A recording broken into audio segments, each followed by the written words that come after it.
For more analysis now, we go to Argentina. I understand we have an economist and analyst. I'm not exactly sure who that is. I believe his name is Mr. Dr. Sibils. Hello there. Can you hear me? Yes, I can. I'm sorry, I didn't get the information on who we would be talking to. Can I just have you introduce yourself? Yes. Good afternoon. I am Alan Sibils, an economist and professor at local public university here.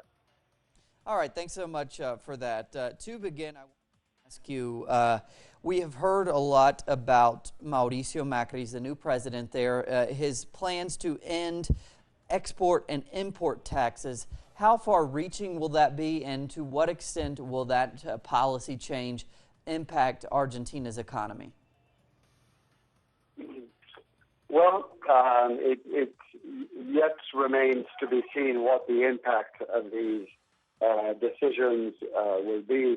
The truth is Argentina's export taxes on some of its agricultural production, primary products, had become sort of outdated given the drop in international commodity prices that has happened over recent years, and also given the what one could say inconsistencies in the management of the exchange rates and the inflation locally. So it yet remains to be seen.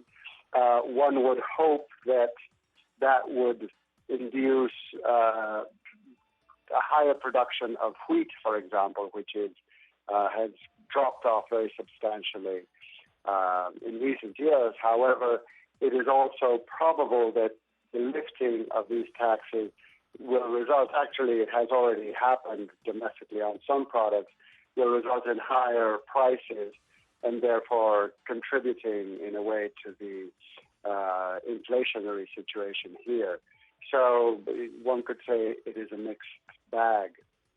But perhaps the most troubling element of the upcoming economic policy package and framework is Macri's orientation towards what is euphemistically called, or are euphemistically called, market-friendly policies. In other words, policies that tend to favor corporations, and especially foreign corporations, and not so much focused on domestic development, production, and employment. So this, of course, remains to be seen, but everything that has been talked about so far strongly points in that direction. Today, we've seen different reports since October of prices rising in Argentina. What do you think we can expect in terms of inflation and the cost of living for Argentinians, especially after the government announced that it plans to cut some key subsidies? Yes, well, Argentina's had moderate inflation, moderate to high inflation, depends on how one defines that, but now since 2007. So this is a process that has been ongoing for many years. We've had roughly between 20 and 30%, depending on the year, inflation annually.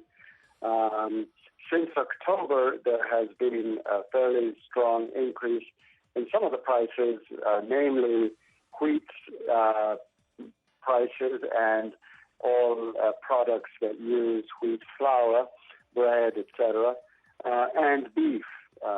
Clearly, producers were, or not so much producers, but the intermediary sectors, sort of the processing plants, anticipated the fact that export taxes were going to be lifted, and so they started to increase prices. However, the price increases are not throughout the economy, but tend to be more focused on these specific products, which I think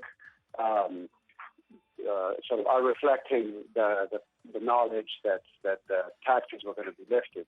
Now, what's going to happen in the future it's unclear, but I think more worrisome than the lifting of the export taxes or the reduction in some cases is the fact that we're moving to a freely floating exchange rate, which will probably be announced in the next couple of hours here. And not only is the exchange rate going to float, but the initial value of foreign currency, the dollar mainly, is going to be substantially devalued compared to what it has been up to now, at least the official rate. So I think that devaluation is going to probably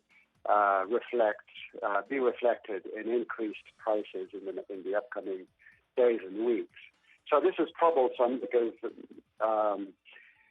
we have a fairly good reason to believe that the adjustment process in Argentina is going to come via workers' wages. So the way to sort of deal with the inflationary impact of the devaluation is going to be to curtail consumption and induce austerity through that process. So one can anticipate that purchasing power of people on fixed income is going to suffer, and one could also anticipate that social conflict as a result is going to increase. Unions and other social organizations, which have a fairly high level of mobilization in Argentina. So one could expect a context of greater social protest and conflict in upcoming months. Right, Dr. Alan Sibbles there for some analysis as we learn more about the latest policies that being supported and implemented by the new president there, Mauricio Macri. Thank you so much.